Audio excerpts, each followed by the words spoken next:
जय माँ कामाख्या। दोस्तों, आप सभी का मेरे YouTube चैनल पे स्वागत है। दोस्तों, आप सभी को मैं करवा माता की कथा सुनाऊंगी, पूजा विधि बताऊंगी। तो सबसे पहले दोस्तों, जो भी हमारी माताएं बहनें हैं उनको करवा चौथ की ढेर सारी शुभकामनाएं।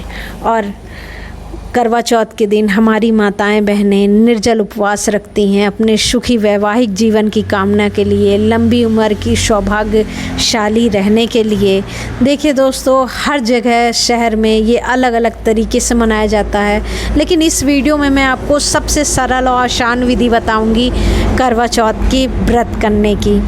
तो दोस्तों, सबसे पहले सरगी से इसका वो चालू होता है। उसके बाद माताएं बहनें सारा दिन श्रृंगार अवश्य करना चाहिए। इस दिन श्रृंगार का बहुत ही विशेष महत्व है। आप चलिए, अब हम आते हैं पूजा की विधि के ऊपर। तो पूजा की विधि के लिए सबसे पहले आप श्रृंगार कर लीजिए, श्रृंगार अवश्य करिएगा, सभी माताएं बहनों से निवेदन है। उसके बाद आप नए कपड़े पहन के एक आसन ग्रहण कर लीजिए।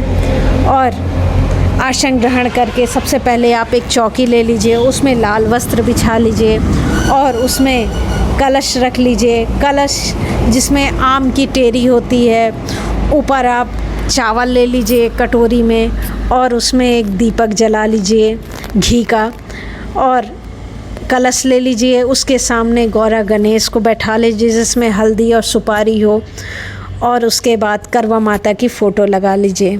करवा माता को चुनरी अवश्य चढ़ा दीजिएगा, कपड़े अर्पित करिएगा।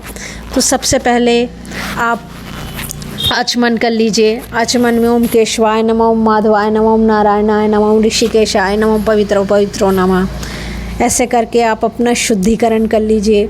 उसके बाद आप जल छोड़ दीजिए। उसके बाद आप गौरा गणेश का स्नान कराइए, कलशादि देवताओं का स्नान कराइए और उनको हल्दी रोली से आप हल्दी रोली अच्छा चढ़ाइए। फिर गणेश कलशादि देवताओं को हल्दी रोली अच्छा चढ़ाइए, पुष्प आदि चढ़ाइए, बेलपत्र आदि चढ़ाइए। उसके बाद आप धूप दीप दिखा दीजिए गौरा गणेश को और कलशादि देवताओं को। उसके बाद आप मैया रानी का ध्यान करिए। मैया रानी का ध्यान करके उनके नाम से जल छोड़ते हुए उनको हल्दी कुमकुम लगाइए, उनको अच्छा चढ़ाइए। उनको श्रृंगार की सारी सामग्रियाँ अर्पित करिए, जो भी 16 श्रृंगार में लगती है। उनको फल चढ़ाइए, गौरा गणेश को फल चढ़ाइए, कलशादि देवताओं को फल अर्पित करिए, मिष्ठान अर्पित करिए। और कोशिश ये करिएगा आप अपने हाथ से बनी हुई जो भी चीज़ें हैं 1-2 प्रकार की, वो ज़रूर अर्पित करिएगा, क्योंकि ईश्वर जो है वो मन के श्रद्धा का भोग लेते हैं। तो आप अपने स्वयं के हाथ से बना के ज़रूर कुछ ना कुछ मिष्ठान उनको अर्पित करिएगा। और इसमें करवा की पूजा का बहुत ही विशेष महत्व है। जो करवा होता है उसी से अर्घ दिया जाता है, और उसमें भी कुछ विशेष पदार्थ जो मिष्ठान जो पूजा के लिए लगते हैं वो भी करवे में भरे जाते हैं। कई अलग अलग जगह इसमें अलग अलग तरह से इसकी पूजा की जाती है। तो दोस्तों, ये मैं आपको बहुत ही सरल और आसान विधि बता रही हूँ। उसके बाद आप अक्षत ले लीजिए और पुष्प ले लीजिए और माई का ध्यान करते हुए आप इस कथा का श्रवण अवश्य करिएगा। तो कथा इस प्रकार से है कि करवा चौथ के दिन भगवान श्री गणेश और वीरावती की कहानी सुनी जाती है। तो सबसे पहले तो मैं गणेश जी की कहानी बता देती हूँ कि दोस्तों, एक अंधी बुढ़िया थी, वो गणेश जी की भक्त थी और विधि विधान से रोज़ाना श्री गणेश की पूजा करती थी। एक दिन गणेश जी उस बुढ़िया से प्रसन्न हो गए, उसको दर्शन देकर बोला कि मैं आपकी पूजा से प्रसन्न हूँ, आपको जो वर मांगना है वो मांग लो। बुढ़िया कहती है, मुझे मांगना नहीं आता, तो कैसे और क्या मांगूँ? उसने अपने बेटे और बहू से पूछा। उन्होंने कहा कि धन मांग लो, और बहू ने कहा पोता मांग लो।